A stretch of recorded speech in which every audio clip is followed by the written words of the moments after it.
Hello everyone, welcome to my YouTube channel.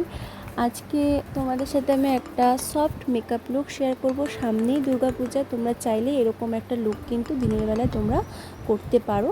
তো এখানে আমি ফার্স্টে এই লুকের জন্য যেসব প্রোডাক্ট ইউজ করেছি, তো সেই সব প্রোডাক্টগুলো আমি বলে দেব। তো তোমরা চাইলে তোমাদের কাছে যেসব প্রোডাক্ট আছে সেগুলো দিয়েও কিন্তু করতে পারো। তো ফার্স্টে যেহেতু দিনের বেলা যদি এই মেকআপটা করে থাকো, তো যেটা একদম মেকআপের ফার্স্ট স্টেপ যেটা থাকে দিনের বেলার জন্য, সেটা হচ্ছে সানস্ক্রিন। সেটা কিন্তু তোমরা ফেসে লাগাবে, যেটা তোমাদের স্কিনের যে টাইপের সানস্ক্রিন চায়। যাদের অয়েলি স্কিন বা ড্রাই স্কিন, তাদের জন্য কিন্তু আলাদা আলাদা সানস্ক্রিন আছে মার্কেটে। অবশ্যই কিন্তু তোমরা স্কিন অনুযায়ী সানস্ক্রিনটা ইউজ করে নেবে। তো আমি ফার্স্টে এখানে কোনো সানস্ক্রিন ইউজ করিনি, যেহেতু আমি এখানে কোথাও বাইরে যাব না, শুধু একটা ভিডিও বানানোর জন্য আমি এখানে মেকআপ টিউটোরিয়ালটা করেছিলাম। তো এখানে আমি ফার্স্টে টোনার ইউজ করিনি। টোনার ইউজ করার পর আমি এখানে রিকর্ডের টোনার ইউজ করেছিলাম। তোমাদের কাছে যে টোনার আছে সেই টোনারটাই তোমরা ইউজ করতে পারো। আর এখানে কিন্তু আমি সানস্ক্রিন ইউজ করিনি, তো তোমরা কিন্তু অবশ্যই করে নেবে।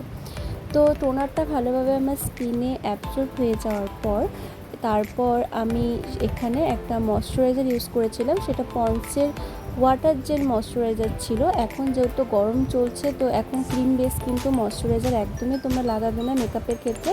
যতটা পারবে ওয়াটার বেস ময়শ্চারাইজার ইউজ করবে। তো এখানে আমি পন্ডসের ওয়াটার বেস ময়শ্চারাইজারটা ভালোভাবে আমার ফেসে ইউজ করিনি। সেটাও ভালোভাবে আমার স্কিনে যখন অ্যাবজর্ব হয়ে যায়, মানে যে প্রোডাক্টটা ইউজ করো না কেন একটু সময় নিয়ে নিয়ে করবে। তো সেই ময়শ্চারাইজারটা ইউজ করার পর আমি মেকআপটাকে লং লাস্টিং করার জন্য এখানে রিকর্ডের একটা প্রাইমার ইউজ করেছিলাম।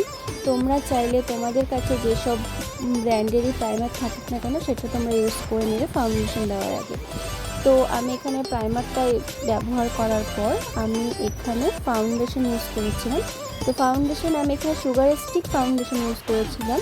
যেহেতু আমার অয়েলি স্কিন, তো তার জন্য আমি একটু ম্যাট জাতীয় ফাউন্ডেশন ইউজ করি। তো এখানে আমি সুগারের স্টিক ফাউন্ডেশনটা ইউজ করেছিলাম। তো ফাউন্ডেশনটা ভালোভাবে আমি ব্লেন্ড করা হয়ে গেল। তারপর আমি এখানে লরিয়ালের একটা কনসিলার ইউজ করেছিলাম। লরিয়ালের কনসিলারটা আমি যেসব জায়গায় আমার মনে হলো হাইলাইট করা প্রয়োজন, সেই সব জায়গায় আমি অ্যাপ্লাই করে সেটাকে কিন্তু আমি ভালোভাবে ব্লেন্ড করে নিই।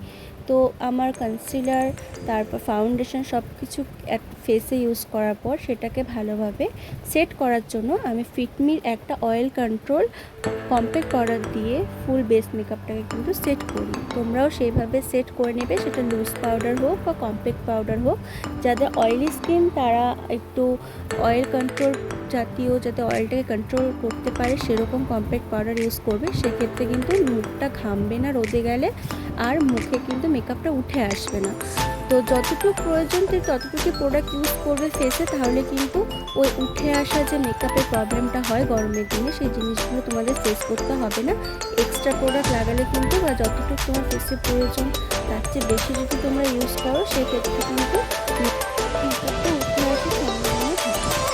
বেস মেকআপটাকে সেট করি। আর আমি একদম সিম্পল যেহেতু বললাম মেকআপ লুকটা রাখবো, তো তার জন্য আমি এখানে কোনো কন্ট্রোল করিনি, ডাইরেক্ট আমি ব্লাশার ইউজ করেছিলাম। এটা আমি পাউডার ব্লাশার ইউজ করেছিলাম আই ম্যাজিকে। তারপর হাইলাইটারও আমি ইউজ করেছিলাম এখানে সুইস বিউটি।